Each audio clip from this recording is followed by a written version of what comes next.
Inaumiza kichwa sana ukifikiria namna gani unaweza kupandisha hadhi ya biashara unayoifanya ama kuanzisha biashara yako kama kampuni, sio tu Tanzania, sio East Africa, sio duniani kote, all over. Kwa sababu itakugharimu kwanza ufikirie jina ambalo utaingia nalo sokoni. Jambo la pili, inabidi uanze kufanya process za kuweza kukamilisha issue ya usajili wa kampuni, ambao ni process ndefu ngumu, ambayo inahusisha ofisi tofauti tofauti, ambayo inahusisha kupanga foleni kusubiri wakati huo unakimbizana na biashara yako. Inahusisha kuweza kupata TIN number ya kampuni. Hapo unahama ofisi tena uliokuwa unasajili, unaenda masuala ya TRA kufanya setup, kujua nini kinatakiwa, kujifunza mambo ya kodi. Kumbuka wewe hujasoma masuala ya finance, hujasoma masuala ya sheria, vile vile hujatokea kwenye familia ambayo ina makampuni mengi. Ndio kwanza unataka kubadilisha historia ya familia yenu yote nzima, ndio unataka kuwa mtu wa kwanza kwenye kampuni na hivyo kila kitu.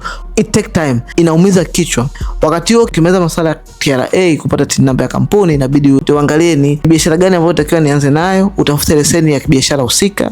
Na biashara hapo inabidi uanze kuangalia masuala ya halmashauri yako husika, kupambana ama kama sio halmashauri yako uangalie namna gani ni agency gani ambayo inatoa leseni yako. Na ukifika kwenye leseni unaweza kukuta kuna baadhi ya biashara zinakuhitaji wewe uwe na kibali maalum kutoka kwenye wizara husika, ndio ulete kwenye halmashauri husika ama kwenye agency husika ya kutoa leseni. Baada ya kutoka kwenye wizara ndio uweze kupata leseni yako. Wakati huo ukimaliza hapo, unahitaji kuanza kujifunza namna gani umuhimu wa kuwa na masuala ya kutoa risiti, faida zake, namna ya kufanya na everything. Ni mlolongo mrefu sana kwa advance kuja kwa kampuni. Na ndio maana sasa sisi Michael Business Hub ni agency maalum kwa ajili ya kuwasaidia wafanyabiashara namna ya kuanza biashara zao. Kama ulikuwa kwenye hii page ulikuwa hujui tunafanya nini, hii ndio kitu tunachokifanya. Tunakusaidia kuweza kuanza biashara yako kuanzia mwanzo mpaka unaingia barabarani na kuanza biashara yako. Huhitaji kuanza sijui nitaingia wizara gani, nitatoka hapa nitaenda sijui ofisi gani, sijui TRA, sijui ni agency gani ambayo inahusika na usajili Tanzania, sijui nikitoka hapo ni.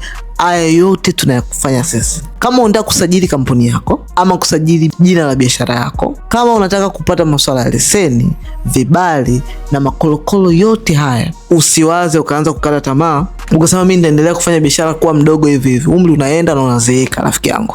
So badala hadi kuzeeka uje kuanza kuhadithia watoto wako kidogo niliwahi kuonaga content kidogo niishie pale kupata usajili wa kampuni. No. Jambo la kufanya, kwenye caption hapo kuna namba ya simu. Piga hiyo namba ya simu, nitakupokea mimi mwenyewe na nitakuangalia una qualify kusajili kampuni ya majina ya biashara, then nitakusaidia usajili.